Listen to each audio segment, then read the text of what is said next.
নমস্কার বন্ধুরা, সবাই কেমন আছো? আমার চ্যানেলে তোমাদের সবাইকে স্বাগতম। তোমরা যারা যারা আমার চ্যানেলে নতুন এসেছো তারা আমার চ্যানেলটাকে সাবস্ক্রাইব করে দেবে এবং ভিডিওটাতে লাইক করতে ভুলবে না।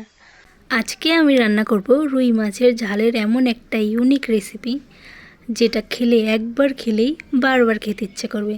তো তার জন্য ভিডিওটা স্কিপ না করে সম্পূর্ণটা দেখো। তো মাছগুলোকে এখন ভালো মতো ধুয়ে আনার পর ওর মধ্যে হলুদ আর নুন দিয়ে ভালো মতো মাখিয়ে নিয়ে লাল লাল করে ভাজা করে নিতে লাগবে। মাছকে কড়া করে ভাজা করলে তাহলেই খেতে টেস্টি লাগে, নয়তো মাছের থেকে যদি মাছগুলো অল্প ভাজা করে তাহলে কেমন জানি মাছগুলো খেতে লাগে, কেমন জানি একটু গন্ধ কেমন টাইপের, ভালো লাগে না। তার জন্য সবসময় কড়া করে ভাজা করতে লাগে। তো এখন আমার মাছ ভাজা হয়ে গেছে। তারপরে আমি বড় চলে গেলাম চাল আনতে, ভাতও রান্না করবো। তো এখন আমি চাল রান্নেই রান্নাঘরে গিয়ে দেখি যে উনান তো লেপা হয়নি, তাই আমি উনানটাও লেপে নেব। এই গরমের দিনে সকাল সকাল উঠে আমি রান্নাটা করে নিই, কারণ যত দেরি হয় ততই গরম লাগবে। আরও তো উনানে রান্না করি।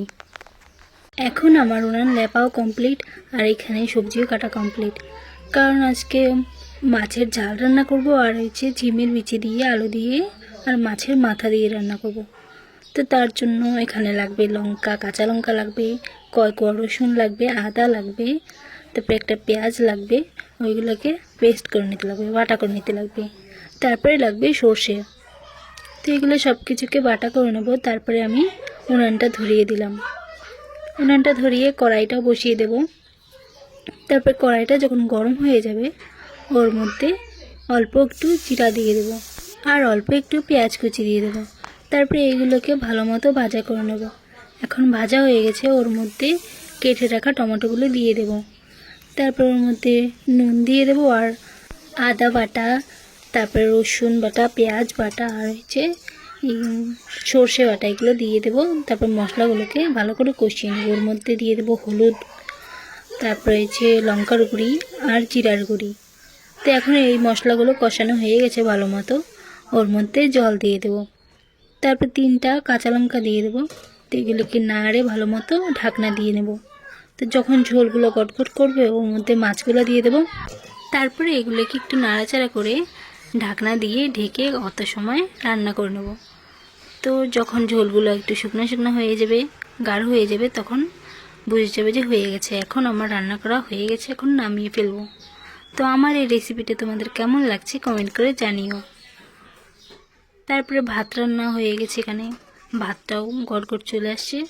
তো ভাতগুলো একটু নাড়ে একটু সময় রান্না করে নিলেই ভাতগুলো হয়ে যাবে।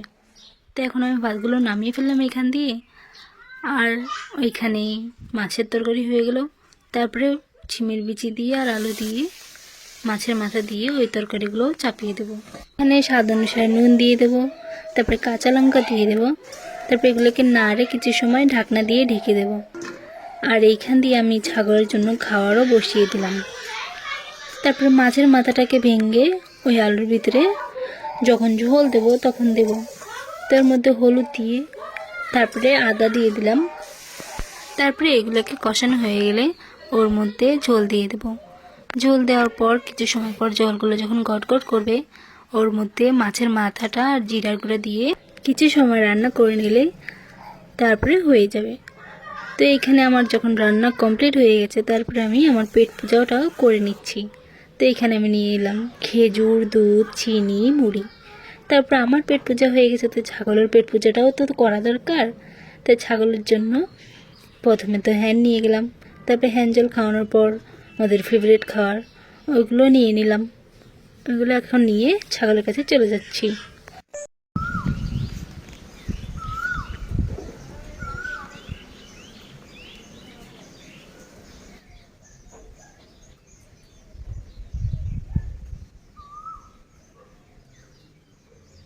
তারপরে আমিও বসে গেলাম খাওয়ার জন্য, ভাত খাওয়ার জন্য।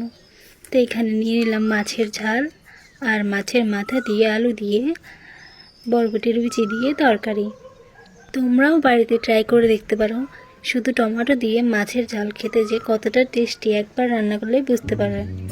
আর এই দেখো আমাদের বাড়ির ফুল, আরও অনেকগুলো ফুল ছিল।